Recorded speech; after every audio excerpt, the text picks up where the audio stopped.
Lord. ഈ ദിവസങ്ങൾ നമ്മൾ പഠിച്ചുകൊണ്ടിരിക്കുന്നത് കർത്താവ് നമ്മളെ പഠിപ്പിച്ച പ്രാർത്ഥനയെക്കുറിച്ചാണ്. इन दिनों हम पढ़ रहे हैं परमेश्वर ने जो प्रार्थना के बारे में हमको बताया है. ഒരു പക്ഷേ പലരും ചിന്തിച്ചേക്കാം, കർത്താവ് പഠിപ്പിച്ച് പ്രാർത്ഥനയില് നമ്മൾ പ്രാർത്ഥന ചൊല്ലുകയാണെങ്കിൽ, പ്രാർത്ഥന പറയുകയാണെങ്കിൽ 2-3 മിനിറ്റ് കൊണ്ട് തീർക്കാനുള്ള പ്രാർത്ഥനയാണ്, പക്ഷെ എത്രയോ ആഴ്ചകളായിട്ട് നമ്മളിത് പഠിച്ചുകൊണ്ടിരിക്കുന്നുവെന്ന്.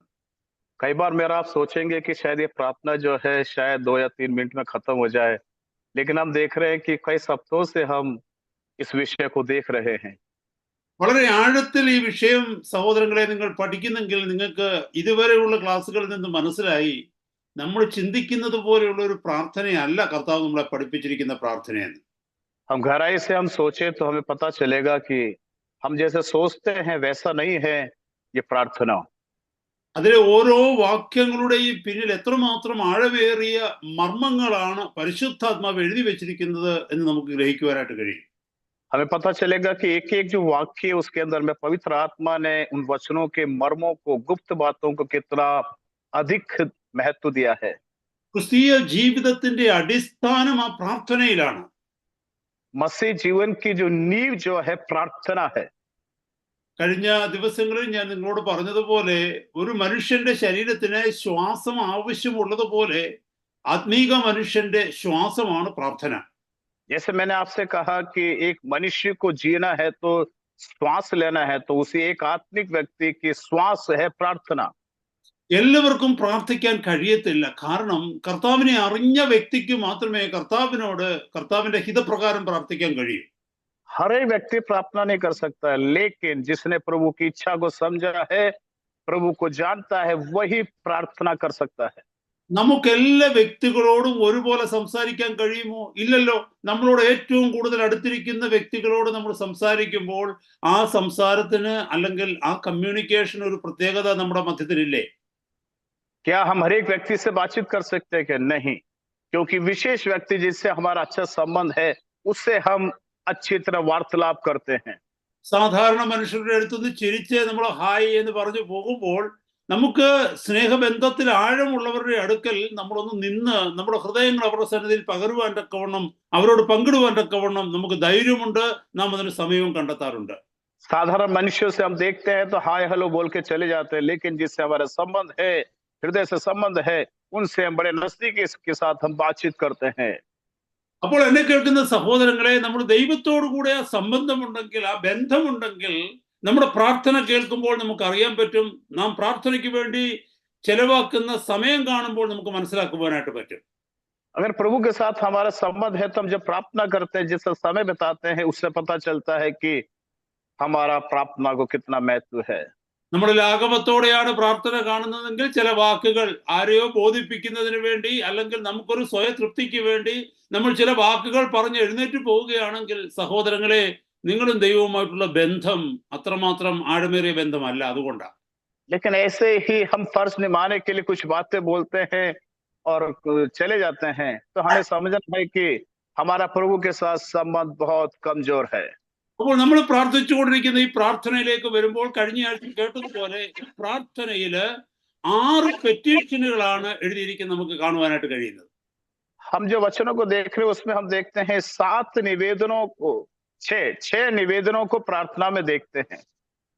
ഈ 6 പെറ്റീഷനകത്ത് ആദ്യത്തെ 3 പെറ്റീഷൻ ദൈവവുമായി സംബന്ധിച്ചത്, അത് കഴിഞ്ഞ 3 പെറ്റീഷൻ എന്ന് പറയുന്നത് മനുഷ്യനുമായുള്ള ബന്ധത്തിലാണ്. उसमें से 3 जो निवेदन है वो परमेश्वर से संबंधित है, बाकी 3 निवेदन जो है मनुष्यों से संबंधित है. കഴിഞ്ഞ ആഴ്ച നമ്മൾ ആദ്യത്തേത് കേട്ടു. അവിടെ എഴുതിയിരിക്കുന്നു, ഹallowed be thy name, അങ്ങയുടെ നാമം വിശുദ്ധീകരിക്കപ്പെടണമേ. पिछले हफ्ते हमने देखा, सबसे पहले परमेश्वर कहते हुए प्रार्थना करना है, तेरा नाम पवित्र माना जाए. മത്തായിയുടെ സുവിശേഷം 6-ാം അധ്യായം 9-ാം വാക്യത്തിന്റെ 2-ാം ഭാഗമാണ് ഞാൻ വായിച്ചത്. हमने मत्ती रचित सुसमाचार 6 के 90 वाक्य के दूसरे भाग को पढ़ा है. സ്വർഗസ്ഥനായ ഞങ്ങളുടെ പിതാവേ, അങ്ങയുടെ നാമം വിശുദ്ധീകരിക്കപ്പെടണമേ. हे परमेश्वर जो तू स्वर्ग में है, तेरा नाम पवित्र माना जाए.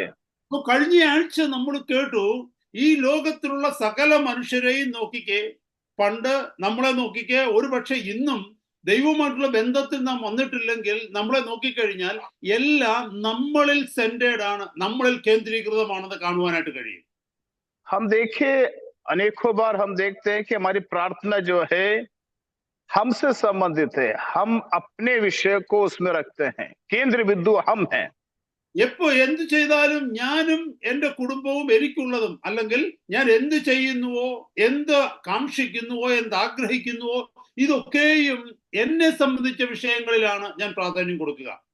हम महत्व किसको देते हैं? हमसे संबंधित में मेरा परिवार, हमारे जीवन की बातें हैं, उसको हम प्रार्थना में अधिक महत्व देते हैं। केंद्र बिंदु हम स्वयं हैं।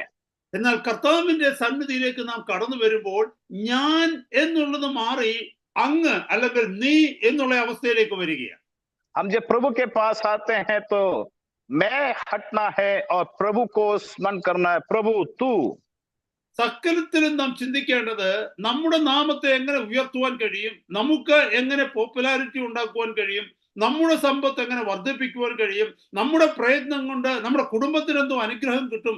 ഇതൊക്കെ ചിന്തിച്ചിരുന്ന അവസ്ഥയിൽ നിന്ന് മാറി പ്രാർത്ഥനയുടെ അവസ്ഥയിലേക്ക് വരുമ്പോൾ, കർത്താവേ ഇതിലൊക്കെയും അങ്ങയുടെ നാമത്തെ മാത്രം അങ്ങ് വിശുദ്ധീകരിക്കപ്പെടണമേ എന്നുള്ള അവസ്ഥയിലേക്ക് നമ്മൾ എത്തും.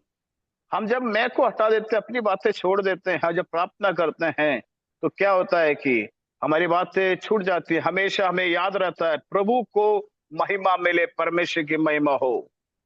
അതുകൊണ്ട് എന്നെ കേൾക്കുന്ന സഹോദരങ്ങളെ, ദൈവത്തിന്റെ വചനം ആദ്യോടന്തം പരിശോധിച്ചാൽ ഒരു കാര്യം നമുക്ക് മനസ്സിലാകും. എല്ലാ പാപത്തിന്റെയും മൂല കാരണമെന്ന് പറയുന്നത് സെൽഫ് സെന്റേർഡ്നെസ് ആണ്, സ്വാർത്ഥത, അല്ലെങ്കിൽ ഞാനെന്ന ഭാവം, എനിക്കെന്നുള്ള ഭാവം ഒരു വ്യക്തിയിലേക്ക് കടന്നു വരുമ്പോഴാണ്.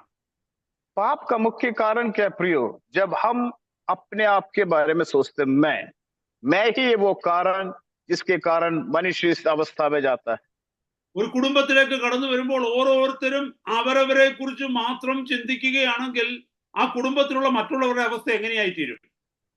हम एक परिवार के बारे में हम देख के सोच के देखें, हर व्यक्ति परिवार में केवल अपने बारे में सोचेगा, उस परिवार की अवस्था क्या होगी?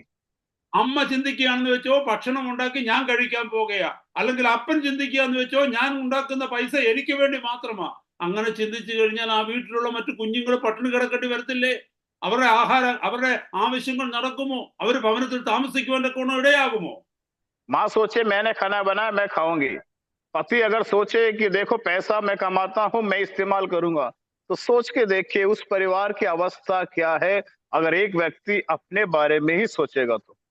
അതുപോലെ തന്നെ ദൈവത്തിന്റെ സഭയിലേക്ക് കടന്നു വരുമ്പോൾ സഭയിൽ ശുശ്രൂഷ ചെയ്യുന്ന ദൈവദാസൻ തന്നെ കുറിച്ച് മാത്രം ചിന്തിക്കുകയാണെന്ന് വെച്ചോ, തന്റെ ഉയർച്ചയെ കുറിച്ച് ചിന്തിക്കുകയെന്ന് വെച്ചോ, തന്റെ അനുഗ്രഹങ്ങളെ കുറിച്ച് ചിന്തിക്കുകയെന്ന് വെച്ചോ, മറ്റുള്ളവരെ കുറിച്ച്, സഹോദരങ്ങളെ കുറിച്ച് ചിന്തിക്കുന്നില്ലെങ്കിൽ ആ സഭയുടെ അവസ്ഥ എന്താകും? हम जरा सोच के देखें, उसी तरह कलीसिया में एक व्यक्ति जो है केवल अपने बारे में सोचेगा, अपने परिवार के बारे में सोचेगा, उस कलीसिया की अवस्था फिर क्या है? ഓരോരുത്തരും തങ്ങളെ കുറിച്ച് മാത്രം ചിന്തിക്കുകയാണെങ്കിൽ അവർക്ക് പരസ്പരം സ്നേഹിക്കുവാൻ കഴിയുകയില്ല, അവർക്ക് നന്മകൾ ഷെയർ ചെയ്യുവാൻ തക്കവണ്ണം കഴിയുകയില്ല, അവർക്ക് മറ്റുള്ളവരുടെ ദുഃഖങ്ങൾ അറിയേണ്ട ആവശ്യം വരികയില്ല. യാതൊന്നുമില്ലാതെ വ്യക്തികളായിട്ട് ജീവിക്കും. അതൊരിക്കലും ഒരു സഭയോ ഒരു കുടുംബമോ ആകത്തില്ല. अगर व्यक्ति इसी तरह केवल अपने बारे में सोचे, अपनी समस्या के बारे में सोचे, तो वो कभी भी ना परिवार बन सकता, ना कलीसिया बन सकती है। അപ്പോൾ സ്വാർത്ഥത പാപത്തിന്റെ മൂല കാരണമാണ്. स्वार्थता पाप का मूल्य कारण है।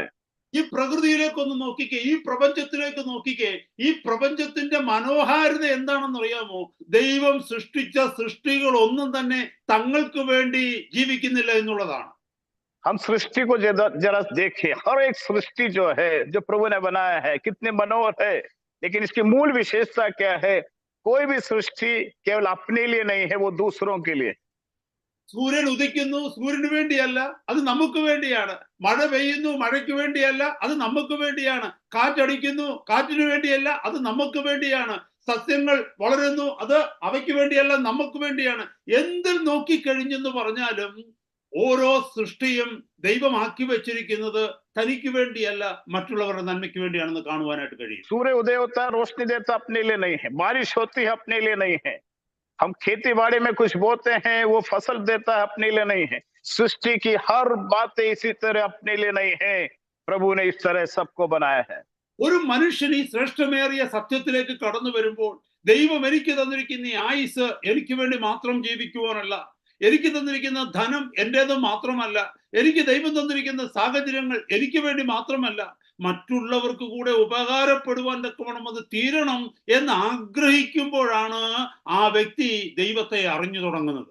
एक व्यक्ति जब सोचेगा जो कुछ प्रभु ने दिया मेरे लिए नहीं है, मेरे परिवार के लिए नहीं है, दूसरों के लिए है, जब ये भावना, ये चिंता व्यक्तियों के जीवन में आएगी, तब वास्तव के अंदर में प्रभु की इच्छा पूरी होगी। എന്നെ കേൾക്കുന്ന സഹോദരങ്ങളെ, വിശുദ്ധിയുള്ള ഒരു ജീവിതം ജീവിക്കുക എന്ന് പറയുന്നത് ഒരു ചോയ്സ് ആണ്, അത് ഒരു വ്യക്തിയുടെ ഇഷ്ടമാണ്. पवित्रता के साथ जीने का जो प्रभु ने कहा है, एक व्यक्ति का स्वयं का निर्णय है, നമുക്ക് സ്വാതന്ത്ര്യം प्रभु ने बताया है। നമുക്ക് ദൈവം സ്വാതന്ത്ര്യം തന്നിരിക്കുന്നു. ദൈവ ശബ്ദം അനുസരിച്ച് ജീവിപ്പാനും അല്ലെങ്കിൽ ദൈവത്തിന്റെ വചനത്തെ തിരസ്കരിക്കുവാനുമുള്ള സ്വാതന്ത്ര്യം ദൈവം നമുക്ക് തന്നിരിക്കുക. परमेश्वर ने मुझे आपको आजादी दी है, हम क्या चुनाव करें, प्रभु का वचन माने या प्रभु का वचन का इनकार करें। നമ്മൾ ജനിക്കുന്നതിന് മുമ്പേ തന്നെ ദൈവത്തിന് നമ്മെക്കുറിച്ചൊരു പദ്ധതിയുണ്ട്. 139 സങ്കീർത്തനത്തിൽ നമ്മൾ പഠിക്കുന്നുണ്ട്, നമ്മൾ എവിടെ ജനിക്കണമെന്ന്, ആരുടെ മകനായി അല്ലെങ്കിൽ ആരുടെ മകളായി ജനിക്കണമെന്ന്, നമ്മുടെ ജീവിത സാഹചര്യങ്ങൾ എങ്ങനെയായിരിക്കണമെന്ന്, നമ്മൾ എന്തായിരിക്കണം, ഇതിനൊക്കെയും ദൈവം മുന്നമേ ഒരു പദ്ധതി ഇട്ടതിന് ശേഷമാണ് നമ്മളെ ജനിക്കുവാനായി ദൈവം അനുവദിച്ചത്. परमेश्वर ने हमारे जन्म लेने से पहले एक योजना बनाई। 139 वचन संहिता में बताता है हम कहाँ जन्म ले, हमारा जन्म कैसा हो, प्रभु की योजना क्या है, सब कुछ पहले से ही जन्म लेने से पहले प्रभु ने निश्चित किया हुआ है। എന്നെ കേൾക്കുന്ന സഹോദരങ്ങളെ, ഒരുപക്ഷെ നിങ്ങളിൽ ചിലരെ ഒരു സാധു കുടുംബത്തിൽ ജനിച്ചിട്ടുണ്ടാകാം, ദാരിദ്ര്യമായ അവസ്ഥയിൽ വളർന്നിട്ടുണ്ടാകാം, നിങ്ങളുടെ സാഹചര്യങ്ങൾ വളരെ ബുദ്ധിമുട്ടുകളിലൂടെ കടന്നു പോയിക്കൊണ്ടുണ്ടാകാം. അതേ സ്ഥാനത്ത് ധനവാന്റെ കുടുംബത്തിൽ ജനിച്ചിരിക്കുന്ന മറ്റുള്ളവരെ നിങ്ങൾക്ക് കാണുവാനായിട്ട് കഴിയും. आप हो सकते गरीब परिवार में जन्म लिया हो, गरीबी के अंदर आपका जीवन बिताया हो, लेकिन दूसरी तरफ और कोई होंगे जो धनवान या धनी व्यक्तियों के परिवार में जिसका जन्म लिया हो। പക്ഷെ ഓരോ ജീവിതത്തെക്കുറിച്ചും ദൈവത്തിന്റെ പദ്ധതി എന്തെന്ന് ചോദിച്ചാൽ, ഉള്ളവന് ഒത്തിരി സമ്പന്നതയിൽ ജനിച്ചവൻ കരുതണം, ഈ സമ്പന്നതയിൽ ഞാൻ ജനിച്ചതിന് പിന്നിൽ ദൈവത്തിനൊരു കരുണയുണ്ടായി, ദൈവത്തിനൊരു പദ്ധതി ഉണ്ടായി, എനിക്ക് ലഭിച്ച സമ്പത്ത് മറ്റുള്ളവരുടെ നന്മയ്ക്കായിട്ട് കൊടുക്കണം. ദാരിദ്ര്യത്തിൽ ജനിച്ചവൻ ചിന്തിക്കണം, എന്റെ ദൈവം അറിയാതെയല്ല ഞാനിവിടെ ജനിച്ചത്, എന്റെ അവസ്ഥകളെ ഞാൻ ദൈവസന്നിധിയിലേക്ക് കൊടുത്ത് ദൈവത്തിന്റെ പദ്ധതി പ്രകാരം താഴ്ന്നു കൊടുക്കുന്നുവെങ്കിൽ ഈ അവസ്ഥകളിലൂടെ ദൈവം എന്നെ വളർത്തി മറ്റുള്ളവരുടെ മുമ്പിൽ ദൈവനാമം മഹിമപ്പെടുവാൻ തക്കവണ്ണം എന്നെ ഒരു പാത്രമായി തീരും. എന്നിൽ ദൈവം ചെയ്ത പ്രവർത്തികൾ മറ്റുള്ളവർ കണ്ട് ദൈവത്തെ മഹത്വപ്പെടുത്തുവാൻ ഇടയായി തീരും എന്ന് നാം മനസ്സിലാക്കേണ്ടതായിട്ടുണ്ട്. धनवान एक धनी परिवार में जन्म लिया व्यक्ति को सोचना ये तो मेरा सौभाग्य है, प्रभु की दया है कि मैंने इस परिवार जन्म लिया है। लेकिन परिवार में क्यों जन्म लिया है? ताकि मैं बहुतों के लिए अनुग्रह हो जाऊं, जो प्रभु ने दिया दूसरों के लिए आशीष में हो जाए। एक गरीब परिवार में जन्म लिया व्यक्ति को नहीं सोचना है कि ऐसा क्यों हुआ है, उसको सोचना है प्रभु ने यहाँ पे मुझे जन्म दिया है तो एक प्रभु का उद्देश्य है, मैं प्रभु पर विश्वास करूंगा, प्रभु के राह पे चलूंगा तो परमेश्वर मेरे जीवन में अद्भुत कार्य करेगा। वो अद्भुत कार्य जब दूसरे देखेंगे, अनेकों के मध्य के अंदर में परमेश्वर के नाम की महिमा मेरे जीवन के द्वारा होगी। हालेलुया। പക്ഷെ ഒരു കാര്യം ഞാൻ പറയട്ടെ സഹോദരങ്ങളെ, ഇന്ന് നാം കാണുന്ന അവസ്ഥ എന്താണെന്ന് ചോദിച്ചാൽ, ഒരുപക്ഷെ നമ്മുടെ ജീവിതത്തിന്റെ തന്നെ അവസ്ഥ നോക്കിക്കഴിഞ്ഞാൽ, ധനിക കുടുംബത്തിൽ ജനിച്ചാലും സ്വസ്ഥതയില്ല, സമാധാനമില്ല, ദാരിദ്ര്യ കുടുംബത്തിൽ ജനിച്ചാലും സ്വസ്ഥതയില്ല, സമാധാനമില്ല. കാരണം നമുക്ക് തന്നിരിക്കുന്നതൊന്നും പോരാ എന്നുള്ള ചിന്തയാണ് നമുക്ക് എല്ലാവർക്കും ഉള്ളത്. लेकिन आज की बड़ी समस्या क्या है? चाहे हम अमीर परिवार में जन्म ले, चाहे गरीब परिवार में जन्म ले, सबसे बड़ी समस्या है जो हमारे पास है उससे हम तृप्त नहीं है, संतोषित नहीं है, फिर भी हम दुखी हैं। दोनों तरह परिवार में, गरीबी में भी दुखी है, अमीर व्यक्ति परिवार जन्म लिया वो भी दुखी है। നിങ്ങൾക്കറിയാമോ, ഈ ദൈവത്തിന്റെ വചനത്തിലേക്ക് നോക്കിക്കഴിഞ്ഞാൽ ഈ പ്രപഞ്ചത്തിലുണ്ടായ ആദ്യത്തെ പാപം എവിടെയാണെന്ന് നിങ്ങൾക്ക് കണ്ടിട്ടുണ്ടോ? हम सृष्टि के अंदर देखिए सबसे पहला पाप कहाँ हुआ? ആ പാപം ഉണ്ടായത് കർത്താവ് കൊടുത്തതിൽ, യഹോവയായ ദൈവം കൊടുത്തതിൽ തൃപ്തി വരാത്ത, ദൈവത്തോട് മറുതലിച്ച് ഇതൊന്നും എനിക്ക് പോരാ ഇനിയും വേണമെന്നൊരു ചിന്ത ദൈവത്തിന്റെ ദൂതന്റെ ഹൃദയത്തിലേക്ക് കടന്നു വന്നപ്പോഴാണ് ആദ്യത്തെ പാപം ഈ പ്രപഞ്ചത്തിൽ ഉണ്ടായത്.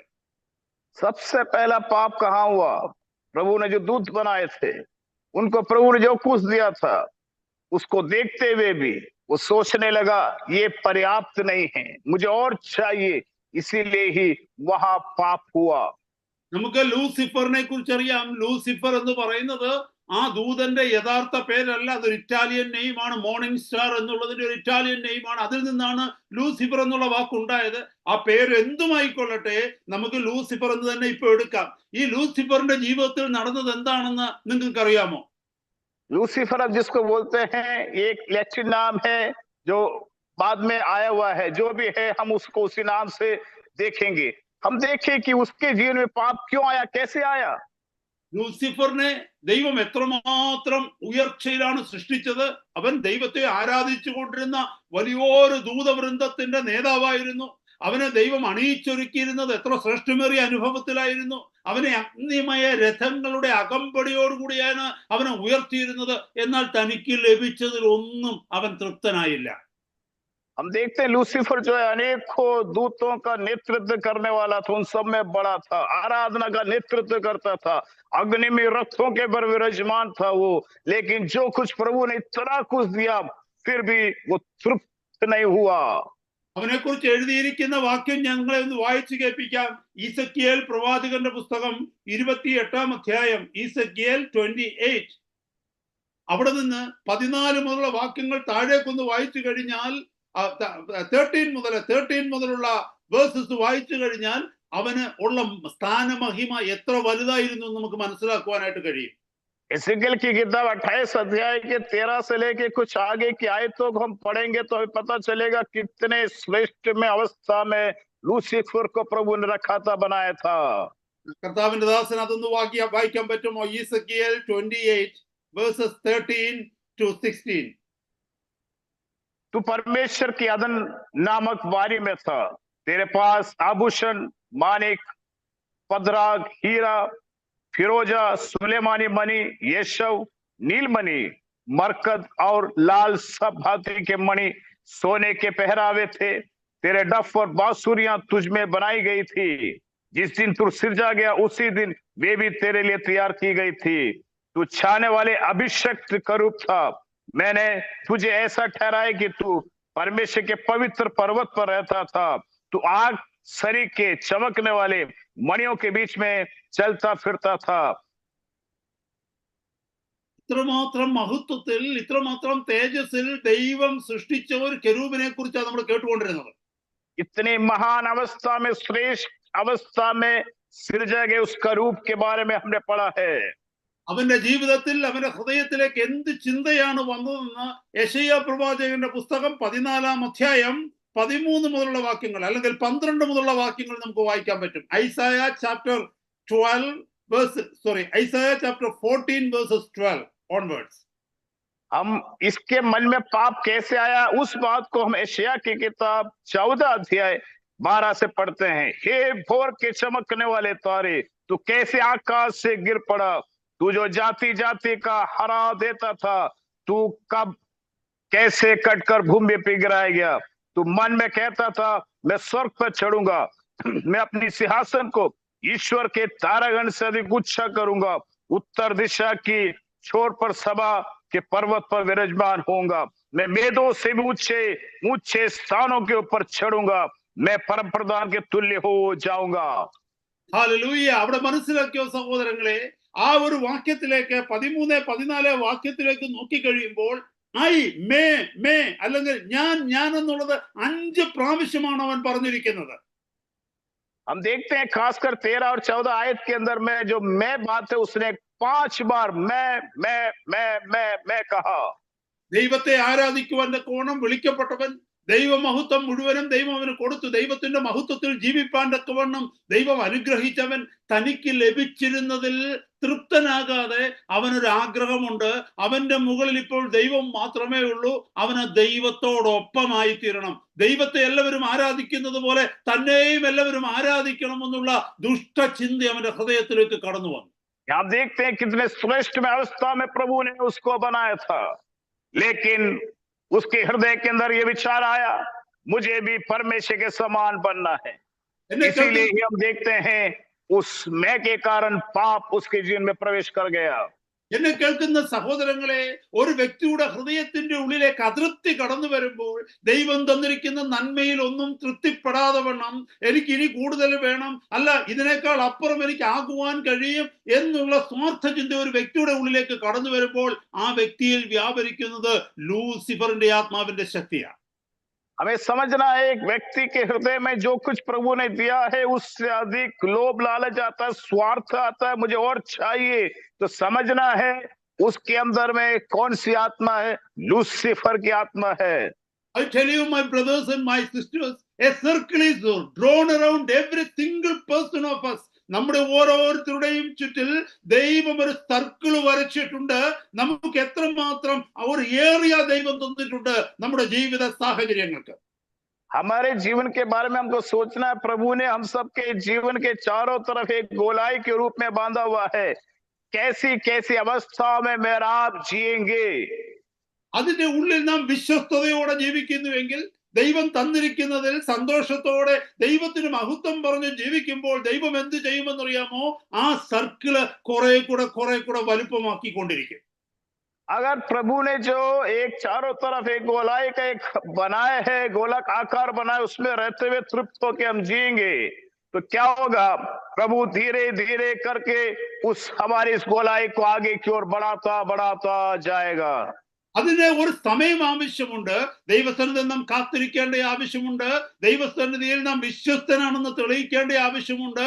ദൈവം തന്നിരിക്കുന്ന നന്മകൾ, അത് ഭൗതികമോ ആത്മീകമോ ആയിക്കൊള്ളട്ടെ, ദൈവം ആക്കി വെച്ചിരിക്കുന്ന സ്ഥാനങ്ങൾ ആത്മീകമോ ഭൗതികമോ നിലകളിൽ ആയിക്കൊള്ളട്ടെ, അവിടെയൊക്കെയും നന്ദി നിറഞ്ഞ ഹൃദയത്തോടെ, തൃപ്തിയുള്ള ഹൃദയത്തോടെ ദൈവസന്നിധിയിൽ താണിരിക്കുമ്പോഴാണ് ദൈവം നമുക്ക് തന്നിരിക്കുന്ന ആ സർക്കിള് അല്ലെങ്കിൽ ആ ടെറിട്ടറി വർദ്ധിപ്പിക്കുന്നത്. कैसे हम अपने उस स्थान से बढ़ोतरी प्राप्त करेंगे? जब मेरा आप जो प्रभु ने दिया उसमें तृप्त रहेंगे, विश्वास योग्य रहेंगे, धीरे से प्रभु के समय का इंतजार करेंगे, प्रभु को महत्व देंगे, तो परमेश्वर आने वाले समय के अंदर में हमारे उस क्षेत्र को धीरे धीरे करके आगे की ओर बढ़ाएगा।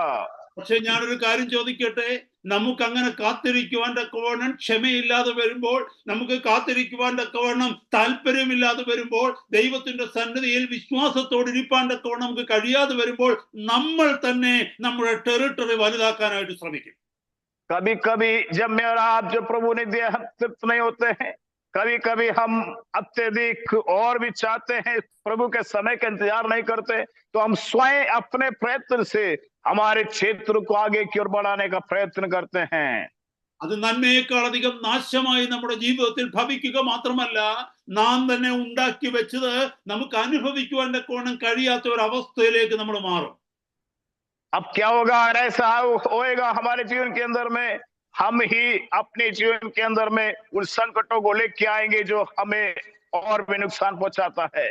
ഇസക്കിയേൽ പ്രവാചകന്റെ പുസ്തകത്തിൽ നാം വായിക്കുന്നുണ്ട്, സ്വയനീതിയില് അല്ലെങ്കിൽ സ്വന്തം താല്പര്യത്തിൽ സ്വന്തം കഴിവിൽ നിക്ഷേപത്തെ ഉണ്ടാക്കുന്നവൻ, സമ്പത്ത് വർദ്ധിപ്പിക്കുന്നവൻ താനിടാത്ത മുട്ടയ്ക്ക് പൊരുന്നിയിരിക്കുന്ന തിത്തിരി പക്ഷിക്ക് സമൻ എന്നാണ് പറഞ്ഞിരിക്കുന്നത്. അത് മധ്യാഹ്നത്തിൽ ഓടിപ്പോകും. एजेकिएल की किताब के अंदर हम देखते हैं, वहां पे परमेश्वर का वचन, परमेश्वर का दास कहता है कि हम जो अपने परमेश्वर ने दिया है उसमें हम तृप्त नहीं रहेंगे, तो हम ऐसे अवस्था के अंदर आते हैं कि जो हमारे पास है उसको भी हम और नुकसान पहुंचाते हैं, शून्य कर देते हैं। ഞാനൊരു കാര്യം ചോദിക്കട്ടെ, ഒരമ്മയുടെ ഗർഭത്തിന്റെ ഉള്ളിൽ ഒരു കുഞ്ഞ് കിടന്ന് വളരുന്നതിനൊരു കാലാവധി ഉണ്ട്. എത്രമാത്രം അക്ഷമരായാലും ഇംപേഷ്യന്റ് ആയാലും ആ സമയം കഴിയാതെ ആ കുഞ്ഞിന് പൂർണ്ണ രൂപത്തിൽ വെളിയിലേക്ക് വരുവാൻ കഴിയത്തില്ല. मुझे आपको मालूम है, गर्भ के अंदर एक बच्चे का गर्भधारण होता है, बच्चा पूर्ण रूप से तैयार होके बाहर निकलने कालावधि समय है, उससे पहले कितना भी प्रयत्न करे वो होगा नहीं। ഞാനൊരു കാര്യം ചോദിക്കട്ടെ, ഒരാൾ ഇംപേഷ്യന്റ് ആയിട്ട് ക്ഷമയില്ലാതെ ഒരു 6 മാസം 7 മാസം കഴിയുമ്പോൾ ആ കുഞ്ഞിനെ സർജറി ചെയ്ത് പുറത്തു കൊണ്ടുവരാമെന്ന് വെച്ച് കഴിഞ്ഞാൽ എന്തൊക്കെ അപകടങ്ങളാണ് ഉണ്ടാകുന്നത്? ആ കുഞ്ഞ് ജീവിച്ചിരിക്കത്തില്ല. അത് മാത്രമല്ല, അമ്മയും ജീവിച്ചിരിക്കാൻ സാധ്യത കുറവാണ്. हमें समझ, लेकिन कोई व्यक्ति धीरज ना रखे, कहे नहीं मेरे को तो मेरा बच्चा अभी ही चाहिए, 6 महीने के बाद वो सोचे कि मैं तो अपने बच्चे का सर्जरी करा, मैं तो अपनी पत्नी का सर्जरी कराऊंगा और उस बच्चे को बाहर निकालूंगा, तो क्या होगा? ना तो बच्चा जिंदा रहेगा और माँ के जीवन को भी खतरा है। അപ്പോൾ എന്നെ കേൾക്കുന്ന സഹോദരങ്ങളെ, ദൈവം എല്ലാത്തിനും ഒരു കാലാവധി വെച്ചിട്ടുണ്ട്. ദൈവം എല്ലാത്തിനും ചില സാഹചര്യങ്ങൾ ഒരുക്കിയിട്ടുണ്ട്. എല്ലാം ദൈവത്തിന്റെ പദ്ധതി പ്രകാരം പോവുകയാണെങ്കിൽ അത് മനോഹരവും അത് അനുഗ്രഹവുമായി തീരും. इसलिए मुझे और आपको समझना है, प्रभु ने हर चीज का एक समय रखा हुआ है, एक अवधि रखी हुई है, उसका इंतजार करेंगे तो समय पे वो पूर्तिकरण की ओर होगा। നമ്മൾ ആയിരിക്കുന്ന സാഹചര്യത്തിൽ എപ്പോഴും ഈ പ്രാർത്ഥന പ്രാർത്ഥിക്കണം. കർത്താവേ, ഞാൻ ഏത് സാഹചര്യത്തിലൂടെ കടന്നുപോയാലും ഏത് അവസ്ഥയിൽ അവിടുന്ന് എന്നെ നിർത്തിയിരിക്കുന്നുവെങ്കിലും എന്റെ ഇഷ്ടമല്ല, അങ്ങയുടെ ഇഷ്ടം നടക്കണം. അങ്ങയുടെ നാമത്തെ അവിടെ വിശദീകരിക്കപ്പെടണം. मेरा आप जिस अवस्था में उस अवस्था में रहते हैं, प्रभु से प्रार्थना करें, प्रभु आपके नाम की महिमा हो, मेरे जीवन से आपके नाम की महिमा हो, वहां प्रभु की प्रशंसा होगी। എന്നെ കേൾക്കുന്ന സഹോദരങ്ങളെ, നിങ്ങളുടെ മധ്യത്തിൽ കർത്താവിന്റെ വേലയിലായിരിക്കുന്ന ശുശ്രൂഷകരായിരിക്കുന്ന ദൈവദാസന്മാരുണ്ട്, ദൈവദാസിമാരുണ്ട്, മറ്റു സഹോദരങ്ങൾ പലരും കേട്ടുകൊണ്ടിരിക്കുന്നുണ്ട്. ദൈവം നിങ്ങളെ ആക്കി വെച്ചിരിക്കുന്ന ചില സാഹചര്യങ്ങളുണ്ട്. നിങ്ങളെ ചുറ്റും വരച്ചിരിക്കുന്ന ഒരു ടെറിട്ടറി ഉണ്ട്. നിങ്ങൾ കർത്താവിന്റെ സമയത്തിന് വേണ്ടി കാത്തിരുന്നാൽ ദൈവ മഹത്വം നിങ്ങളുടെ ജീവിതത്തിൽ വരുന്ന നാളുകളിൽ വെളിപ്പെടുവാനിടയാകും. मेरे शब्दों को सुन रहे अनेकों परमेश्वर के दास लोग हैं, विश्वासी भी हैं। मैं आपसे कहना चाहता, प्रभु ने आप सबके जीवन के अंदर में एक सीमा बनाई हुई है। उस सीमा के अंदर रहते हुए मेरा आप करेंगे तो निश्चित ही मैं आपसे कहना चाहता हूं, आने वाले दिनों में परमेश्वर आपको बहुत तेजी से आगे की ओर बढ़ाएगा, अनुग्रह करेगा। हालेलुया। അതല്ല ഈ ലൂസിഫർ ചെയ്തതുപോലെ ദൈവം തന്ന കാര്യങ്ങളിൽ തൃപ്തിയില്ലാതെ നമുക്ക് അർഹതപ്പെടാത്തത് നമ്മൾ പിടിച്ചെടുക്കുകയാണ്, മറ്റുള്ളവരുടെ കയ്യിൽ നിന്ന് വശീകരിച്ചെടുക്കുകയാണ്. നമ്മൾ മറ്റുള്ളവരെ താഴ്ത്തിക്കൊണ്ട് നമ്മൾ സ്വയം ഉയരുവാൻ ശ്രമിക്കുകയാണ്. ചിലർക്ക് അവകാശപ്പെട്ടതിനെ തടഞ്ഞിട്ട് ആ അവകാശം നമ്മുടേതാക്കുകയാണ്. ഇതെല്ലാം നമ്മുടെ നാശത്തിനായി തീരും, നമ്മുടെ തലമുറകളുടെ നാശത്തിനായി തീരും, നമ്മുടെ ശുശ്രൂഷയുടെ അധപ്പതനത്തിനായിട്ട് തീരും. मैं आपसे कहना चाहता हूं, लेकिन मेरा आप सोचेंगे नहीं, मुझे स्वयं अपनी शक्ति सामर्थ के द्वारा आगे बढ़ाना है, तो जीवन यात्रा में याद रखना वो कभी भी हमारे लिए अनुग्रह नहीं होगा। हम स्वयं अपनी अवस्था के अंदर नाशवान अवस्था में चले जाएंगे। അനേകരുടെ ജീവിതത്തിന്റെ അനുഭവങ്ങൾ കണ്ടിട്ടുള്ള ഒരു വ്യക്തിയാണ് ഞാൻ. അനേകരെ കൗൺസിൽ ചെയ്ത ഒരു വ്യക്തിയാണ് ഞാൻ. അതിന്റെ പശ്ചാത്തലത്തിൽ ഞാൻ പറയുന്നു, ദൈവമക്കളെ, ഹല്ലേലൂയ, ദൈവത്തിന്റെ കരങ്ങൾക്ക് കീഴിൽ നാം വളരുന്നുവെങ്കിൽ ഹല്ലേലൂയ, അത് സ്വസ്ഥതയോടും നിന്ന് നിലനിൽക്കുന്ന ഒരു വളർച്ചയായിരിക്കും. ഒരിക്കലും ദൈവം ചെയ്യേണ്ട കാര്യങ്ങൾ നമ്മുടെ കൈകളിൽ എടുത്തുകൊണ്ട് നാം ചെയ്യുവാനിടയാകരുത്. अनेकों व्यक्तियों के जीवन की अवस्था को देखा हुआ व्यक्ति हूँ, अनेकों को काउंसलिंग किया हुआ व्यक्ति हूँ, इसलिए अनुभव से मैं कहना चाहता हूँ, अगर हम इस तरह चलेंगे तो हम नाशवान अवस्था में जाएंगे, लेकिन अगर हम प्रभु के समय का इंतजार करेंगे निश्चित ही हम आशीष पाएंगे। യാക്കോബിന്റെ ലേഖനം 4-ാം അധ്യായം 6-ാമത്തെ വാക്യത്തിൽ മനോഹരമായി ഈ വാക്യം പറയുന്നു, ദൈവം നിഗളികളോട് എതിർത്തു നിൽക്കുന്നു, താഴ്മയുള്ളവർക്കോ അവൻ കൃപ നൽകുന്നു. हम देखते हैं याकूब की किताब 4 अध्याय 6 उसकी 6 आयत में लिखा है, वह तो और भी अनुग्रह करता है। इस पर लिखा है, परमेश्वर अभिमानियों को विरोध करता है परंतु दीनों पे अनुग्रह करता है। ദൈവം അനുഗ്രഹിക്കണമെങ്കിൽ നാം ദൈവസന്നിധിയിൽ താഴ്മയോടെ ഇരിക്കണം. प्रभु आशीषित करना है, प्रभु के हाथों के नीचे दीनता के साथ हमको रहना है। സങ്കീർത്തനങ്ങൾ 147:6 147:6 പറയുന്നു, യഹോവ താഴ്മയുള്ളവനെ ഉയർത്തുന്നു, അവൻ ദുഷ്ടന്മാരെ നിലത്തോളം താഴ്ത്തുന്നു. हम देखते हैं भजन संहिता 147 के 6 में लिखा, युवा नम्र लोगों को संभालता है, दुष्टों को भूमि पर गिरा देता है। അപ്പോൾ എന്നെ കേൾക്കുന്ന സഹോദരങ്ങളെ, നമ്മുടെ ജീവിതത്തിന്റെ നമ്മുടെ ആറ്റിറ്റ്യൂഡ് എന്തായിരിക്കണം? ദൈവമെന്നെ ഏത് സാഹചര്യത്തിലാക്കിയാലും അവിടുത്തെ നാമം മഹിമപ്പെടുവാൻ തക്കവണ്ണം ഞാൻ എന്നെ തന്നെ, എന്റെ കുടുംബത്തെ, എന്റെ ശുശ്രൂഷകളെ ദൈവസന്നിധിയിലേക്ക് താഴ്ത്തി കൊടുക്കുകയാണ്. मेरा आपके जीवन का स्वभाव क्या हो रहा है? अपने आप को दीन बनाना है और अपने परिवार को भी प्रभु की इच्छा के साथ चलाने के लिए समर्पित करना है। ഇത് കേൾക്കുന്ന സഹോദരങ്ങളെ, ഒരൊറ്റ നിമിഷം കൊണ്ട് ആരാധിച്ചു കൊണ്ടിരുന്ന ദൂതൻ പിശാചായി മാറും. हम देखते हैं एक ही क्षण के अंदर में आराधना का नेतृत्व करने वाला वो व्यक्ति क्या हो गया? शैतान के रूप में परिवर्तित हो गया। ഇത് നമ്മളെ പഠിപ്പിക്കുന്നത് എന്താണെന്നറിയാമോ? എത്ര വർഷം നാം ദൈവത്തെ സേവിച്ചാലും സ്നേഹിച്ചാലും ശരി, നാം സൂക്ഷിച്ചില്ല എങ്കിൽ ഒരൊറ്റ നിമിഷം നമ്മുടെ ഹൃദയത്തിന്റെ ഉള്ളിലേക്ക് പ്രൈഡ്, അഹന്ത കടന്നു വന്നാൽ നാം പിശാചിന്റെ സ്വഭാവം കാണിക്കുവാനായിട്ട് തുടങ്ങും. जीवन यात्रा में समझना कितने भी साल मेरा आप सेवा में क्यों ना हो, कितने भी साल आप विश्वास में क्यों ना हो, लेकिन मेरे आप के जीवन में घमंड नहीं कर आ जाए तो उसी समय समझ लेना है शैतान का स्वभाव हमारे अंदर आ चुका है। കാരണം നമ്മുടെ ഹൃദയത്തിൽ നിന്ന് താഴ്മ മാറുമ്പോൾ നമ്മുടെ ഹൃദയത്തിൽ അഹങ്കാരവും അഹന്തയും വരും. എല്ലാവരും എന്നെ കേൾക്കണമെന്ന്, എല്ലാവരും എന്നെ അംഗീകരിക്കണമെന്ന്, എല്ലാവരും എന്നെ അനുസരിക്കണമെന്ന്, എല്ലാവരും എന്റെ മുമ്പിൽ അടങ്ങി നിന്നിട്ട് ഞാൻ മാത്രം ഉയരണമെന്നുള്ള ചിന്ത വരുമ്പോൾ അതാണ് പിശാചിന്റെ ചിന്ത. मेरे आपके जीवन के अंदर अहंकार आता था, हम सोचते सब मैं ही हूँ, सब मेरी बातें सुने, सब मेरे अधीन रहे। ये तमाम चीजें जो है हमारे जीवन के अंदर में प्रवेश करती हैं। ഈ വചനത്തിന്റെ സന്ദർഭം അല്ലെങ്കിൽ തന്നെയും ഞാൻ ഇവിടെ കണ്ട ഒരു വാക്യം നിങ്ങളുടെ ശ്രദ്ധയിലേക്ക് ഒന്ന് കൊണ്ടുവരാനായിട്ട് ആഗ്രഹിക്കുന്നു. जो हम कह रहे हैं उससे संदर्भ में नहीं है, लेकिन फिर भी जो वचन मैंने अभी पढ़ा है उसके बारे में आपसे कहना चाहता हूँ. നിങ്ങൾക്കറിയാമല്ലോ, ഏദൻ തോട്ടത്തിൽ ആദമിനെയും ഹവ്വയെയും ദൈവം സൃഷ്ടിച്ചാക്കിയത് നമ്മൾ ഉൽപ്പത്തി പുസ്തകത്തിന്റെ ആദ്യ പേജുകളിൽ വായിക്കുന്നുണ്ട്. हमें मालूम है परमेश्वर ने आदम की वाटिका के अंदर में आदम और हव्वा को सृजा था. ഉൽപ്പത്തി പുസ്തകം 3-ാം അധ്യായത്തിൽ നമുക്ക് കാണുവാനായിട്ട് കഴിയും, പിശാച് പാമ്പിന്റെ ഉള്ളിൽ കടന്ന് ഹവ്വയുടെ അടുക്കലേക്ക് കടന്നു വന്ന് അവളെ വഞ്ചിക്കുന്നതായിട്ടും പരീക്ഷിക്കുന്നതായിട്ടും വഞ്ചിക്കുന്നതായിട്ടും പാപം ചെയ്യിക്കുന്നതായിട്ടും കാണുവാനായിട്ട് കഴിയും. उत्पत्ति किताब 3रे अध्याय में आप देखते हैं शैतान सर्प के रूप में आता है और हव्वा को धोखा देता है, वंचित करता है और पाप में गिरा देता है. എന്തുകൊണ്ടാണ് ആദമിനോടും ഹവ്വയോടും പിശാചിന് ഇത്രമാത്രം എതിരും വന്നതിന്റെ കാരണം എന്ന് ഞാൻ പലപ്പോഴും ചിന്തിച്ചു നോക്കിയിട്ടുണ്ട്. कई बार मैंने सोचा है कि शैतान को आदम हव्वा से इतना वो बैर क्यों रखता था. നിങ്ങൾക്കറിയാമോ, ആദമിനെയും ഹവ്വയെയും ഏദൻ തോട്ടത്തിലാക്കുന്നതിന് മുമ്പ് ഏദൻ തോട്ടത്തിന്റെ അധികാരിയായി ഏദൻ തോട്ടത്തിൽ വസിച്ചിരുന്ന മറ്റൊരാളുണ്ടായിരുന്നു. हमें समझना है कि इस आदम की वाटिका के अंदर में आदम हव्वा के पहले जो है इस वाटिका का नेतृत्व करने वाला स्वामी एक व्यक्ति था वहां पे. അത് എവിടെയാ വചനത്തിൽ എഴുതിയിരിക്കുന്നത് ചോദിച്ചാൽ എസെക്കിയേലിന്റെ പുസ്തകം 28-ാം അധ്യായം 13-ാമത്തെ വാക്യം ഒന്ന് വായിച്ചു നോക്കുക. वो कहाँ लिखा है? एसेकिएल 28 के 13 में हम उस बात को पढ़ते हैं. एसेकिएल 28 का 13, तू परमेश्वर की अदन नामक बारी में था. ഇവിടെ എഴുതിയിരിക്കുന്നത് കണ്ടോ, ലൂസിഫറിനെ ദൈവം സൃഷ്ടിച്ച് ഏദൻ തോട്ടത്തിന്റെ അധികാരിയായി അവനെ ആക്കി വെച്ചിരുന്നു.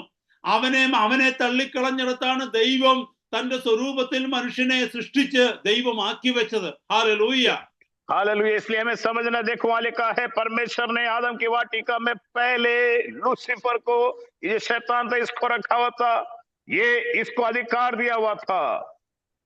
ഹല്ലേലൂയ. അതുകൊണ്ട് എന്നെ കേൾക്കുന്ന സഹോദരങ്ങളെ, ലൂസിഫർ ദൈവസന്നിധിയിൽ നിന്ന് വീഴുവാനുള്ള കാരണം എന്തെന്ന് ചോദിച്ചാൽ അവന്റെ ഹൃദയത്തിന്റെ ഉള്ളിലെ പ്രൈഡായി തീർന്നു. क्यों लूसीफर को हटा के परमेश्वर ने आदम हव्वा को उस वाटिका में रखा? क्योंकि लूसीफर के हृदय के अंदर में घमंड अहंकार प्रवेश कर गया. ഇതേ ചരിത്രം തന്നെയാണ് പിന്നീടും ആവർത്തിക്കുന്നത്. ഏദൻ തോട്ടത്തിലായിരുന്ന ആദമും ഹവ്വയും എങ്ങനെ ഏദൻ തോട്ടത്തിൽ നിന്ന് പുറത്തായി? यही अवस्था बाद में हम देखते हैं, कैसे आदम और हव्वा भी उस वाटिका से बाहर कर दिए गए. അവിടെ നമ്മൾ മനസ്സിലാക്കേണ്ടത് എന്തെന്ന് ചോദിച്ചാൽ ഉൽപ്പത്തി പുസ്തകം 2-ാം അധ്യായം 16-17 വാക്യങ്ങൾ നമ്മൾ വായിക്കുമ്പോൾ മനസ്സിലാകും, ദൈവം അവിടെ ഒരു ടെസ്റ്റ് അനുവദിക്കുക. हम देखते हैं उत्पत्ति किताब 2रे अध्याय 16-17 में परमेश्वर जो है उनकी एक परीक्षा करता है. അവിടെ ആ തോട്ടത്തിന്റെ ഉള്ളിൽ അനേകം മരങ്ങളുണ്ട്, അനേക വൃക്ഷങ്ങളുണ്ട്. എന്നാൽ ആ വൃക്ഷങ്ങളെ കുറിച്ച് ഒന്നും ദൈവം പറഞ്ഞില്ല. ദൈവം ഓരോ വൃക്ഷത്തിന്റെ പേരെടുത്ത് പറഞ്ഞു, ആ തോട്ടത്തിന്റെ നടുവിൽ നിൽക്കുന്ന നന്മ തിന്മകളെ കുറിച്ചുള്ള തിരിച്ചറിവിന്റെ ഫലം നൽകുന്ന വൃക്ഷത്തിന്റെ ഫലം നീ തിന്നരുത്, തിന്നുന്ന നാളിൽ നീ മരിക്കും. उस वाटिका के अंदर अनेकों वृक्ष, प्रभु ने उनके बारे में कुछ नहीं कहा, लेकिन एक ही वृक्ष के बारे में प्रभु ने कहा कि ये भले और बुरे का ज्ञान का ये वृक्ष है, तू इसका फल कभी ना खाना. ഉൽപ്പത്തി പുസ്തകം 2-ാം അധ്യായം 16-17 വാക്യങ്ങളിൽ എഴുതിയിരിക്കുന്ന നമുക്കത് കാണുവാനായിട്ട് കഴിയും. उत्पत्ति 2 के 16-17 में हम इसको पढ़ते हैं. 9-ാമത്തെ വാക്യത്തിൽ ഉൽപ്പത്തി 2:9 എഴുതിയിരിക്കുന്നു, തോട്ടത്തിന്റെ നടുവിൽ ജീവവൃക്ഷവും നന്മ തിന്മകളെ കുറിച്ചുള്ള അറിവിന്റെ വൃക്ഷവും യഹോവയായ ദൈവം നിലത്തു നിന്ന് മുളപ്പിച്ചു. 2 के 9 में लिखा है, यहोवा परमेश्वर ने भूमि के सब भांति भांति के वृक्ष जो देखने में मनोहर है, जिसके फल खाने में अच्छे हैं, उगाए, और वाटिका के बीच में जीवन का वृक्ष को और भले या बुरे के ज्ञान के वृक्ष को भी लगाया। മനുഷ്യന് ഏത് വൃക്ഷത്തിൽ നിന്ന് ഭക്ഷിപ്പാനും അധികാരവും അവകാശവും ഉണ്ടായിരുന്നു. പക്ഷേ ഒരു വൃക്ഷത്തിൽ നിന്ന് മാത്രം അവൻ ഹല്ലേലൂയ ഭക്ഷിക്കരുതെന്ന്, അതിന്റെ പഴം പറിച്ച് തിന്നരുതെന്ന് ദൈവം കൽപ്പിച്ചു. अनेकों वृक्षों के मध्य में से वाटिका के अंदर प्रभु ने सब वृक्षों में से खा सकता अनुमति दिया, लेकिन एक ही वृक्ष के बारे में कहा, तू उस वृक्ष का फल नहीं खाना है। എന്നെ കേൾക്കുന്ന സഹോദരങ്ങളെ, ഇത് രണ്ട് ചോയ്സിനെ കാണിക്കുകയാണ്.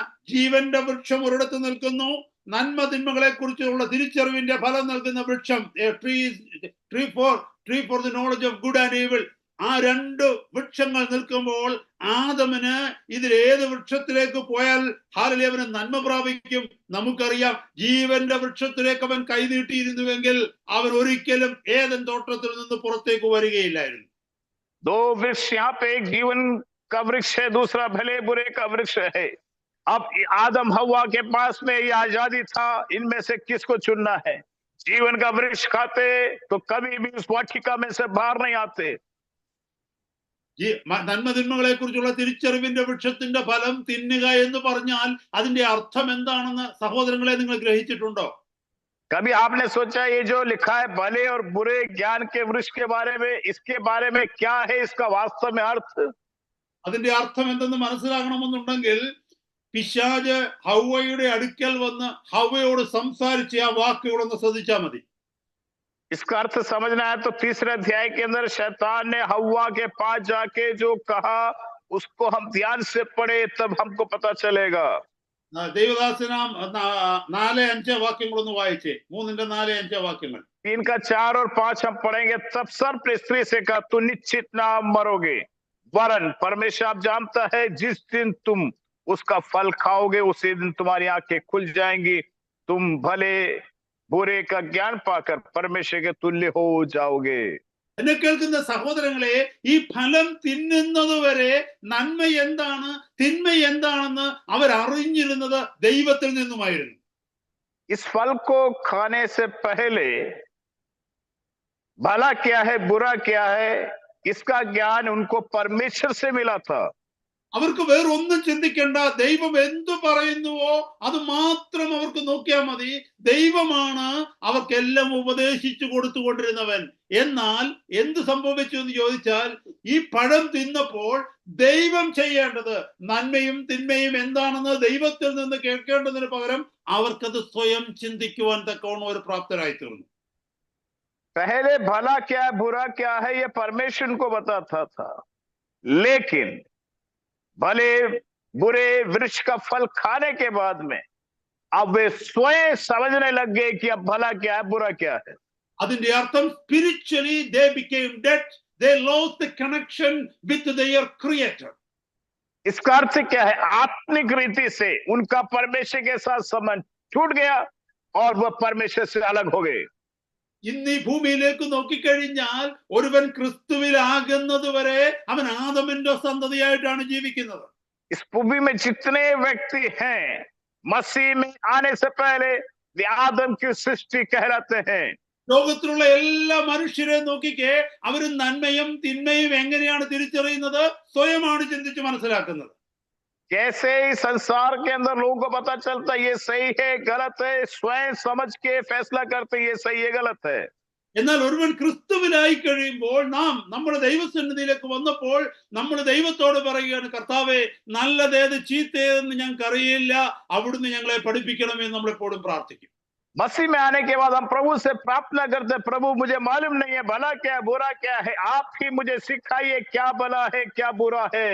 അപ്പോൾ എന്നെ കേൾക്കുന്ന സഹോദരങ്ങളെ, ഇത് മനസ്സിലായോ നിങ്ങൾക്ക്? ഹല്ലേലൂയ. ദൈവത്തിൽ ആശ്രയിക്കുന്നതിന് പകരം സ്വയത്തിൽ ആശ്രയിക്കുവാൻ തക്കവണ്ണമാണ് tree of knowledge for good and evil അത് അവർ ഭക്ഷിച്ചപ്പോൾ അവർക്കിടയായി തീർന്നു. तो क्या हमें समझना है, शैतान ने जो चाल चली परमेश्वर पे आश्रित होने के बजाय अब ये मनुष्य अपने पर आश्रित हो जाए, इसके लिए ही उस फल खाने के लिए उस शैतान ने उनसे कहा। അപ്പോൾ പിശാച് അല്ലെങ്കിൽ ലൂസിഫർ ദൈവത്തിൽ നിന്ന് വീഴുവാൻ കാരണം അവന്റെ സ്വാർത്ഥത, അവന്റെ സെൽഫ് സെന്റേഡ്നെസ്, ഞാൻ എന്ന ഭാവം, എനിക്ക് ഉയരണമെന്നുള്ള ഭാവം, അത് തന്നെയാണ് ആദമിനും ഹവ്വയിലേക്കും അവൻ ഇഞ്ചക്ട് ചെയ്തത്. क्यों शैतान को परमेश्वर ने नीचे गिरा दिया? कारण वो स्वयं अपने बारे में सोचता था, अपने ही केंद्रीय बिंदु में था। वो वही विचार उसने क्या किया, आदम हव्वा के जीवन में भी डाल दिया।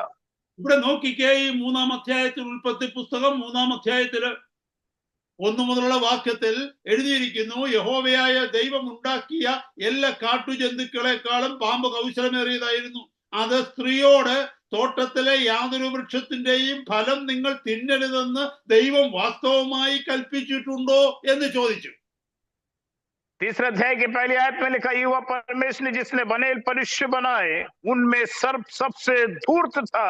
उसने स्त्री से कहा, क्या सच है कि परमेश्वर ने कहा तुम इस वाटिका के किसी वृक्ष के फल ना खाना? പിശാച് നമ്മുടെ അടുക്കലേക്ക് കടന്നു വന്ന് ദൈവവചനത്തെ കുറിച്ചുള്ള സംശയങ്ങളാണ് ആദ്യം നമ്മുടെ ജീവിതത്തിലേക്ക്, ഹൃദയത്തിലേക്ക് ഇടുന്നത്. शैतान सबसे पहले क्या करता है, जब प्रभु ने वचन दिया है, वचन को संदेह करने के लिए, शक करने के लिए वो हमारे हृदय के अंदर में कार्य करता है। അവൻ ചോദിക്കും, വാസ്തവമായിട്ട് ദൈവം ഇങ്ങനെ പറഞ്ഞിട്ടുണ്ടോ, ഇതൊക്കെ ശരി തന്നെയാണോ? वो हमसे पूछेगा, वास्तव में प्रभु ने कहा है क्या आपको, ये क्या ये सही है क्या? ഇവിടെ നിങ്ങൾ നോക്കിക്കേ, ഹവ്വ പറയുന്നുണ്ട്, വാസ്തവമായിട്ട് ദൈവം സ്ത്രീ പാമ്പിനോട്, തോട്ടത്തിലെ വൃക്ഷങ്ങളുടെ ഫലം ഞങ്ങൾക്ക് തിന്നാം, എന്നാൽ നിങ്ങൾ മരിക്കാതിരിക്കേണ്ടതിന് തോട്ടത്തിന്റെ നടുവിലുള്ള വൃക്ഷത്തിന്റെ ഫലം തിന്നരുത്, തൊടുകയും വരുതെന്ന് ദൈവം കൽപ്പിച്ചിട്ടുണ്ടെന്ന് പറഞ്ഞു. देखिए, वहां स्त्री ने सर्प से कहा, दूसरे आयत में, इस वाटिका के वृक्षों के फल खा सकते हैं, परंतु जो वृक्ष वाटिका के बीच में है उसके विषय में परमेश्वर ने कहा कि तुम खाना ना, उसको छूना, नहीं तो मर जाओगे। അവിടെ നോക്കിക്കേ, അവൾക്ക് വ്യക്തമായിട്ട് അറിയാം ദൈവം കൽപ്പിച്ചിട്ടുള്ളതാണ്, തിന്നരുത്, അത് തൊടുക പോലും വരുത്. അതിന്റെ ഭവിഷ്യത്ത്, അതിന്റെ പണിഷ്മെന്റ്, അതിന്റെ ആഫ്റ്റർ ഇഫക്ട്, കോൺസിക്വൻസ് എന്താണെന്ന് ചോദിച്ചാൽ മരണമാണെന്ന് അവൾ അറിഞ്ഞുകൊണ്ട് തന്നെയാണ് ദൈവത്തിന്റെ വചനത്തെ അവൾ ധിക്കരിച്ചത്. यहाँ हम देखते हैं हव्वा को अच्छी तरह मालूम था, 100% मालूम था कि प्रभु ने कहा ना खाना, ना छूना, और हम खाएंगे तो निश्चित हम मर जाएंगे। उसको अच्छी तरह मालूम था, उसके बावजूद भी उस स्त्री हव्वा ने फल को खा लिया। എന്നെ കേൾക്കുന്ന സഹോദര സഹോദരി, ഇന്നത്തെ രാത്രി വചനം കേട്ടുകൊണ്ടിരിക്കുമ്പോൾ നിങ്ങൾക്ക് വ്യക്തമായിട്ട് അറിയാം, ദൈവത്തിൽ നിന്നും മാറി യാത്ര ചെയ്താൽ ജീവിതത്തിൽ ഭയാനകമായ ആ ഒരു പ്രതിസന്ധിയിലേക്ക്, അല്ലെങ്കിൽ ജീവിതത്തിൽ വലിയ നാശമോ അധപ്പതനമോ നമ്മുടെ ജീവിതത്തിൽ സംഭവിക്കും എന്ന് നാം അറിഞ്ഞുകൊണ്ട് തന്നെയാണ് വീണ്ടും പാപത്തിന്റെ വഴിയിലേക്ക് ജീവിക്കുവാനായിട്ട് പോകുന്നത്. आज मेरे शब्दों को सुन रहे हैं, मैं आपसे कहना चाहता हूँ, इसी तरह आप सबको भी मालूम है क्या प्रभु ने कहा है, क्या मना किया है, लेकिन अनेकों बार जो हमको प्रभु ने मना किया है, मालूम होते हुए भी हम उस कार्य को करते हैं, हर पाप करते हैं। കാരണം എന്താന്ന് ചോദിച്ചാൽ, ഹവ്വയോടൊപ്പം പറഞ്ഞതുപോലെ നമ്മളിൽ ഓരോരുത്തരോടും പിശാച് പറയും, ഇത് സാരമില്ല, ഇതിന്റെ അർത്ഥം ഇങ്ങനൊന്നുമല്ല, ഇത് വെറുതെ എഴുതിയിരിക്കുകയാണ്, ഇങ്ങനെയൊന്നും നിങ്ങൾ ഭയപ്പെടേണ്ട കാര്യമില്ലെന്ന് അവൻ, പിശാച് നമ്മളെ പറഞ്ഞ് നമ്മളെ വഞ്ചിക്കുകയാണ്. क्या है, इसी तरह जैसे हवा को बहकाया, उसी तरह शैतान कई बार हमसे भी आता है, कोई बात नहीं, कुछ नहीं होगा, इसका अर्थ ऐसा नहीं है। वो हमको हवा की तरह वंचित करता है, धोखा देता है। എന്നെ കേൾക്കുന്ന സഹോദരങ്ങളെ, ഇത് മനസ്സിലാക്കി നാം ചിന്തിക്കുക. എന്റെ ഇഷ്ടമല്ല, എന്റെ കർത്താവിന്റെ ഇഷ്ടം നടക്കട്ടെ. ഞാൻ ആയിരിക്കുന്ന സാഹചര്യങ്ങളെ മാറ്റുവാൻ എന്റെ ദൈവത്തിന് കഴിയും. ദൈവം എന്നിൽ പ്രസാദിക്കുന്ന നാളിൽ എന്റെ അവസ്ഥകൾക്ക് ഭേദം വരുത്തും. എന്റെ ഇഷ്ടം, ഹല്ലേലൂയ, ഈ ഭൂമിയിലുള്ളതാണെങ്കിൽ ദൈവത്തിന് എന്നെ കുറിച്ചുള്ള ഇഷ്ടം ഭൂമി മാത്രമല്ല, നിത്യതയിൽ ഞാൻ ദൈവത്തിന്റെ അടുക്കൽ എത്തണമെന്നുള്ളത് കൂടെയാണ്. इसलिए मैं आपसे कहना चाहता हूँ, प्रियो, हमको समझना है, हम सोचे कि नहीं, प्रभु की इच्छा ही मेरे जीवन से पूरी होना है, मैं जो प्रभु ने चाहा है वही करूंगा, ताकि मेरे जीवन से परमेश्वर के नाम की महिमा होने पाए। ഹല്ലേലൂയ. നമ്മുടെ വാഴ്ത്തപ്പെട്ട കർത്താവ് ഗെത്സമന തോട്ടത്തിൽ നിന്ന് പ്രാർത്ഥിക്കുന്നുണ്ട്. മത്തായിയുടെ സുവിശേഷം 26:39 ഇങ്ങനെ വായിക്കുന്നു, നോട്ട് മൈ വിൽ ബട്ട് ദൈ വിൽ ബി ഡൺ. എന്റെ ഇഷ്ടമല്ല, അങ്ങയുടെ ഇഷ്ടം എന്നിൽ നടക്കട്ടെ. हम देखते हैं गेत्सेमनी बगीचे में क्रूस पे चढ़ने से पहले यीशु मसीह ने पिता से प्रार्थना किया, 39 वचन में के अंदर में प्रभु से प्रार्थना के, प्रभु मेरी इच्छा नहीं, जैसा तू चाहता वैसा ही होने पाए। എന്നെ കേൾക്കുന്ന സഹോദരങ്ങളെ, ഈ പ്രപഞ്ചം മുഴുവനും നമ്മളെ പഠിപ്പിക്കുന്ന ഒരു വലിയ സത്യമുണ്ട്. എന്തെന്നറിയാമോ? ദൈവത്തിന്റെ കൽപ്പനകൾ അനുസരിച്ച് ദൈവം ആക്കി വെച്ചിരിക്കുന്നിടത്ത് നാം നിലനിൽക്കുന്നുവെങ്കിൽ എല്ലാം ഭംഗിയായി നടക്കും. കാരണം നമുക്കറിയാം, ആയിരക്കണക്കിന് വർഷങ്ങളായി നമുക്കറിയാം ആകാശത്തിലെ നക്ഷത്രങ്ങള് എത്ര ഭംഗിയായിട്ട് പ്രവർത്തിക്കുന്നു. അതിനൊക്കെയും കൊടുത്ത ഭ്രമണപഥങ്ങളിൽ അത് കറങ്ങിക്കൊണ്ടിരിക്കുന്നു. സൂര്യനെ ചുറ്റുന്ന ഗ്രഹങ്ങളെ നമുക്ക് കാണുവാനായിട്ട് കഴിയും. അതിനൊക്കെ ഓർബിറ്റ്സ് കൊടുത്തിട്ടുണ്ട്. അതിലൊക്കെയും ഒരു കംപ്ലൈന്റും ഇല്ലാതെ, ഒരു റിബല്യസും ഇല്ലാതെ അതൊക്കെയും ചലിക്കുന്നത് കൊണ്ട് എത്ര ഭംഗിയായിട്ട് ഈ പ്രപഞ്ചം മുന്നോട്ട് പോകുന്നു. हम देखते हैं प्रभु ने सृष्टि किया, ये पूरा भूमंडल, हर एक चीज अपना अपना कार्य लाखों हजारों वर्ष हो चुके हैं, लेकिन आज भी काम कर रहा है। सूर्य के चारों तरफ ग्रह चक्कर मारते हैं, कितने तारे हैं जो आज भी आकाश मंडल के अंदर अपने अपने कार्य करते हैं। उसी तरह प्रभु ने हमारे लिए भी निश्चित किया हुआ है, प्रियो उसमें रहते हुए मेरा अपना कार्य करें। ഒരു നിമിഷം ഈ ഏതെങ്കിലും ഒരു ഗ്രഹം അല്ലെങ്കിൽ ഭൂമി പറയുകയെന്ന് വെച്ചോ, എത്രായിരം വർഷങ്ങൾ കൊണ്ട് ഞാൻ ഇങ്ങനെ കിടന്ന് കറങ്ങുകയാണ്, എന്നാൽ ഞാൻ ഒരു നിമിഷം ഒന്ന് നിൽക്കാൻ പോവുകയാണെന്ന് പറഞ്ഞാൽ ഒന്ന് ചിന്തിച്ചു നോക്കിക്കേ. ഈ പ്രപഞ്ചത്തിൽ എത്രയോ വലിയൊരു അഗ്നിയായിരിക്കും ഉണ്ടാകുന്നത്. അതിൽ എല്ലാം തകിടം മറിഞ്ഞു പോകും, എല്ലാം തരിപ്പണമായി തീരും. जरा सोच के देखिए, भूमि पृथ्वी सोचे सालों हो गए मुझे चक्कर काटते, सूरज के चक्कर काटते काटते। अब एक काम करता हूं, कुछ समय के लिए मैं चक्कर काटना बंद कर देता हूं, रुक जाता हूं, तो याद रखना उसी क्षण जो है ये पृथ्वी जो है आग के गोले के समान जल कर राख हो जाएगा और सब कुछ शून्य हो जाएगा। എന്നെ കേൾക്കുന്ന സഹോദര സഹോദരി, കർത്താവിന്റെ വചനം കേട്ടനുസരിച്ച് എത്ര സാധുവായാലും വിദ്യാഭ്യാസം ഇല്ലെങ്കിലും കർത്താവ് തന്ന വചനത്തിൽ ആശ്രയിച്ച് നീ ജീവിക്കുന്നുവെങ്കിൽ നിന്റെ ജീവിതമായിരിക്കും ഈ ലോകത്തിലുള്ള ഏറ്റവും ശ്രേഷ്ഠമേറിയ ജീവിതം. मेरे शब्द को सुने प्रिय लोगों, मैं आपसे कहना चाहता हूं, बहुत सीमित अवस्था में आप होंगे, गरीबी की अवस्था में होंगे, लेकिन प्रभु की इच्छा के अनुसार आप चल रहे हैं तो याद रखना है वो ही परमेश्वर के लिए सबसे श्रेष्ठ आनंद में प्रसन्न में कार्य है। കോടാനുകോടി സ്വത്തുള്ളവൻ, ലോകത്തിൽ പ്രഭയുള്ളവൻ, ലോകത്തിൽ പ്രധാനിയായവൻ, വലിയ സെലിബ്രിറ്റി ആയവൻ, വലിയ റൂളറായവൻ, അനേക സ്വത്തുകൾ ഉടമയായവന് ഒരു രാത്രി ഉറങ്ങാൻ കഴിയാതെ കിടക്കുമ്പോൾ നീ സ്വസ്ഥമായിട്ട് സന്ധ്യയ്ക്ക് കിടന്ന് പ്രഭാതം വരെയും ഉണർന്ന ഉന്മേഷത്തോടെ എഴുന്നേൽക്കണമെങ്കിൽ നീ കർത്താവിന്റെ വചനം അനുസരിച്ച് അവന് കീഴ്പ്പെട്ടിരിക്കുക. करोड़ों करोड़ों रुपए रखने वाला धनवान परिवार में जन्म लिया हुआ व्यक्ति रात को एक पहर भी सो नहीं पाता है, लेकिन मेरी व्यवस्था के अंदर भी अच्छी नींद के साथ सोते हैं, परमेश्वर भरोसा रख के चलते हैं, जीते हैं। हमारी अवस्था कितनी धन्य है, हम प्रभु के वचन के साथ चलते हैं, इसलिए हालेलुया। ഈ സ്വാർത്ഥതയിൽ നിന്ന് നമ്മളെ വിടുവിക്കുവാൻ തക്കവണ്ണമാണ് വാഴ്ത്തപ്പെട്ട കർത്താവ് ഈ ഭൂമിയിലേക്ക് വന്നത്. हमारी स्वार्थ साथ से बाहर निकल के मैं और आप जिए, इसीलिए ही यीशु मसीह इस पृथ्वी पे हमारे लिए आए। യേശു കർത്താവ് വന്നത് എങ്ങനെയാണെന്ന് അറിയാമോ? നമ്മളൊന്ന് ചിന്തിച്ചു നോക്കിയേ.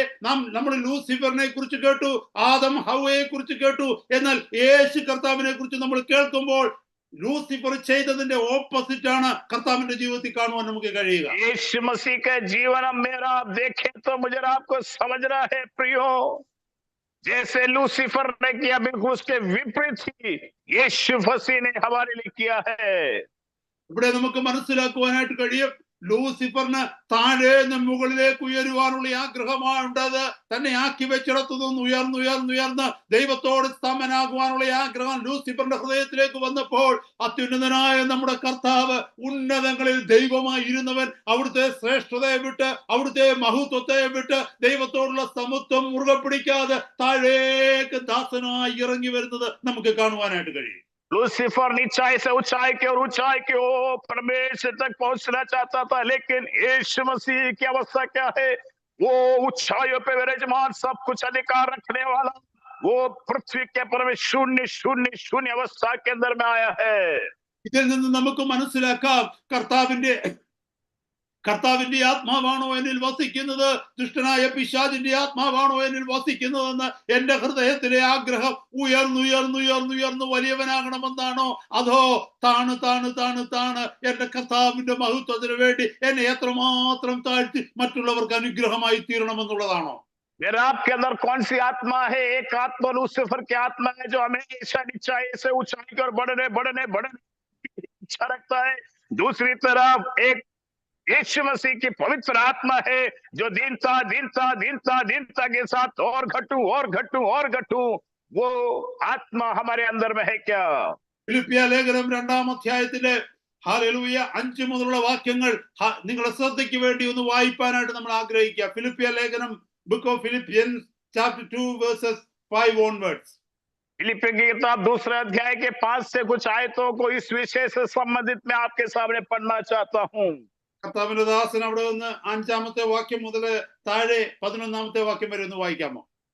जैसे मसीह यीशु मसीह का स्वभाव था वैसा ही तुम्हारा भी स्वभाव हो, जिसने परमेश्वर के स्वरूप में होकर भी परमेश्वर के तुल्य होने को अपने वश में रखने की वस्तु न समझा, वरन अपने आप को ऐसा शून्य कर दिया और दास का स्वरूप धारण कर लिया, मनुष्य की समानता में हो गया और मनुष्य के रूप में प्रकट होकर अपने आप को दीन किया, यहाँ तक आज्ञाकारी रहा कि मृत्यु, हाँ क्रूस की मृत्यु भी सहन ली।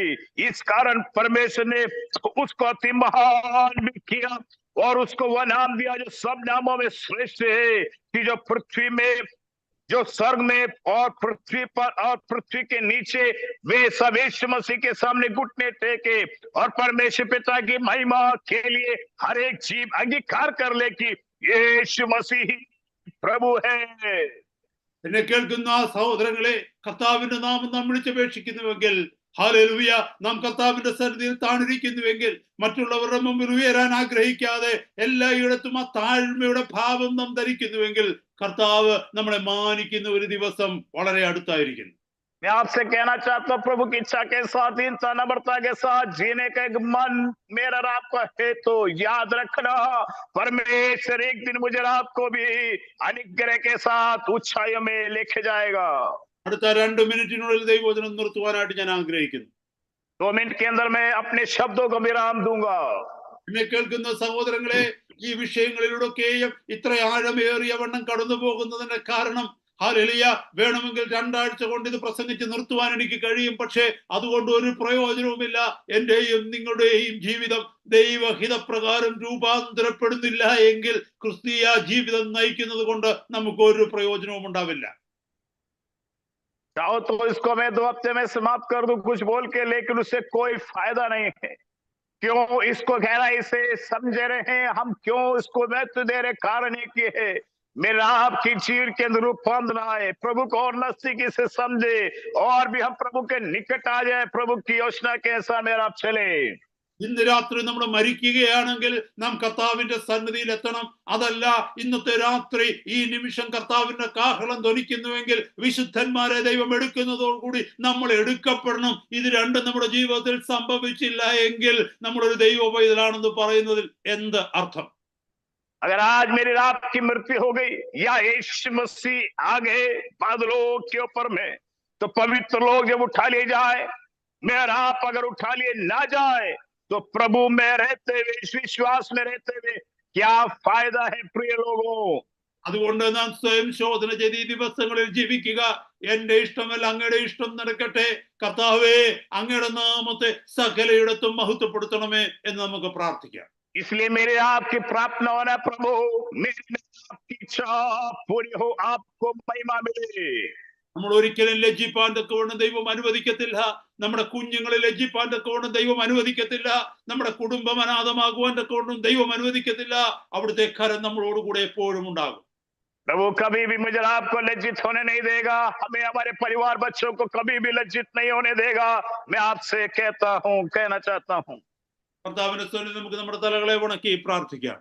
प्रभु के शरणों में सरों को झुकाए प्रार्थना करे। പരിശുദ്ധ പിതാവേ, ഇന്നത്തെ രാത്രി ഞങ്ങളോട് സംസാരിച്ചതിനായിട്ട് സ്തോത്രം.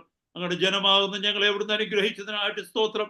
അങ്ങയുടെ പുത്രന്റെ പരിശുദ്ധ നാമത്തെ അങ്ങ് മഹത്വപ്പെടുത്തിയതിനായിട്ട് സ്തോത്രം.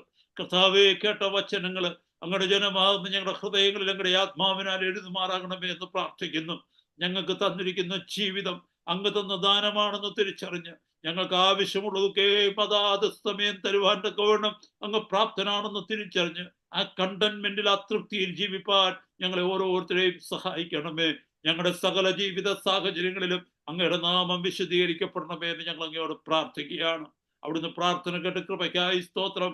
യേശു കർത്താവിന്റെ പരിശുദ്ധ നാമത്തിലൂടെ ഞങ്ങൾ അപേക്ഷിക്കുന്നു. കൃപയുടെ കേൾക്കണമേ. ആമീൻ. ദൈവത്തിന്റെ ദാസൻ പ്രാർത്ഥിച്ച് അവസാനിപ്പിച്ചാണ്. आइए सर्व झुकाए, प्रभु से प्रार्थना करे, वचन के अनुसार जीवनों को समर्पित करे। प्यारे परमेश्वर बाबिदा, हम आपको धन्यवाद करते हैं। आज की रात भी परमेश्वर आपके दास के द्वारा प्रभु आपने हम सबसे बातचीत किया। खुदा, हमारे अंदर भी परमेश्वर प्रभु आपकी आत्मा काम करे, दीनता नम्रता के साथ हम चले। प्रभु, जो कुछ परमेश्वर आपने हमें दिया उसमें तृप्त होते हुए, संतोषित, आनंदित होते हुए जीने के लिए सहायता करना। जहां जहां परमेश्वर अपने हमें अलग अलग स्थानों में रखा है, परमेश्वर के दासों के रूप में, विश्वासी के रूप में प्रभु, विश्वास योग्यता के साथ आपकी योजना के साथ चलने जीने के लिए सहायता करना। हमारे जीवन से, हमारे परिवार बच्चों के जीवन से आपके नाम की महिमा हो। पवित्र आत्मा हमें और भी प्रभु आपके नजदीक आने के लिए सहायता करे, ताकि परमेश्वर प्रभु इस छोटी सी आय के द्वारा परमेश्वर प्रभु हम अनेक लोगों के लिए अनुग्रह हो जाए। प्रभु, जो कुछ आपने हमें दिया उसको अनेक लोगों के लिए आशीष में हो जाए। परमेश्वर प्रभु, आने वाले दिनों के अंदर और भी परमेश्वर प्रभु हम आपके लिए जी पाए, कार्य कर पाए। पवित्र आत्मा उसके लिए सहायता करे। हम सबको आज की रात आपके हाथों में समर्पित करते हैं। आपके दास के द्वारा प्रभु आपने हमसे बातचीत, धन्यवाद करते हैं। आदर, महिमा, गौरव, जलाल आपको देते हैं। तमाम बातें उद्धार करते यीशु मसीह के सामर्थ्य नाम से मांगते हैं। आमीन। Amen. God bless us. Benediction be Pastor G. Benediction. May the love of the Father, grace of our Lord Jesus Christ, comfort and joy of the Holy Spirit be upon each one of us now and hereafter.